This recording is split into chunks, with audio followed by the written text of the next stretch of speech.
All right, welcome. Today we're going to talk about something really powerful, how to spot and finally break those invisible patterns that just keep us feeling stuck. We're going to dive into how you can take back control of the cycles that seem to repeat over and over in your life. You ever get that feeling of déjà vu, but not in a good way? You know, the same money problem pops up again, or you find yourself in the same argument with a different person, or hitting the same roadblock at work. It feels like you just have bad luck, right? But what if I told you it's not random at all? So here's our game plan for today. It's 5 simple steps. First, we'll figure out how to even know if you're in a vicious cycle. Then we'll get into the 3 basic elements that drive pretty much everything. After that, we'll put on our detective hats and connect the dots in our own lives, find the real root of the problem, and finally, learn how to break free for good.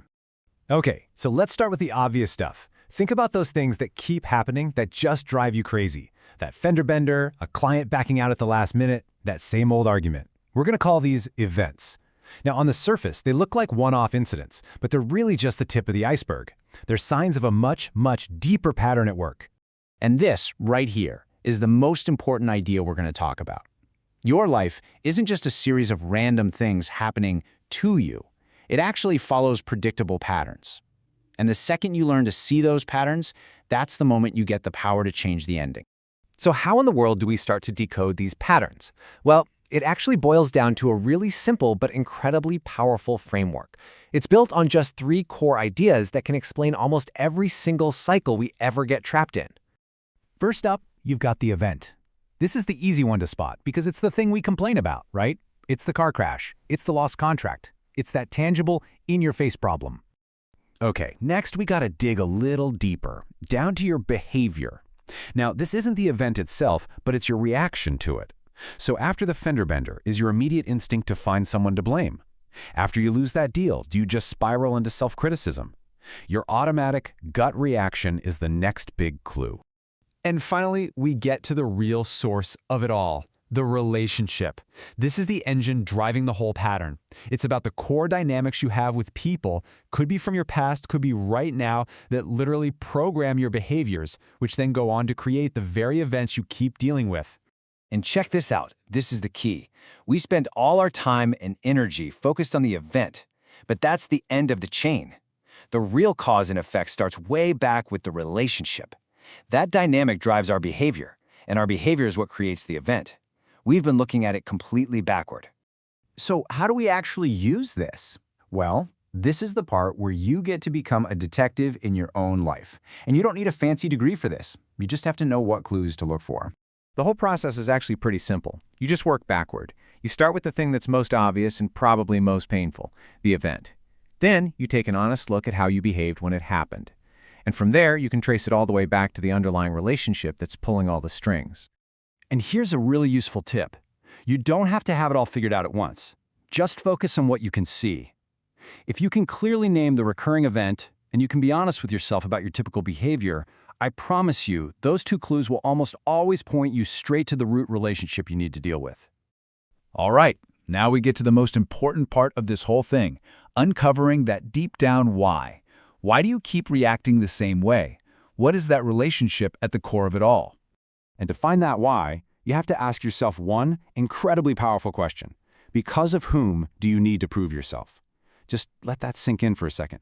So much of our reactive pattern behavior comes from this deep, often unconscious need to prove our worth to someone.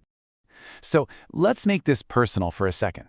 Who are the people in your life, past or present, that trigger that feeling in you? Who makes you feel like you constantly have to fight to be seen, or strive to be good enough, or maybe hold yourself back from just being you? I seriously encourage you, maybe even pause right here and actually do this. Grab a piece of paper and just jot down the names or the relationships that pop into your head. This list you're making, that's the key that's going to unlock this whole thing. Now those relationships you just wrote down, they likely trigger one of 3 big behavioral patterns. The first is victimism, where you use every problem to reinforce the story that you're helpless. The second is vengeance, where your go-to move is always to find someone else to blame. Or maybe it's narcissism, where every single thing that happens, good or bad, gets twisted into a way to serve your own ego. So, we're at the critical point.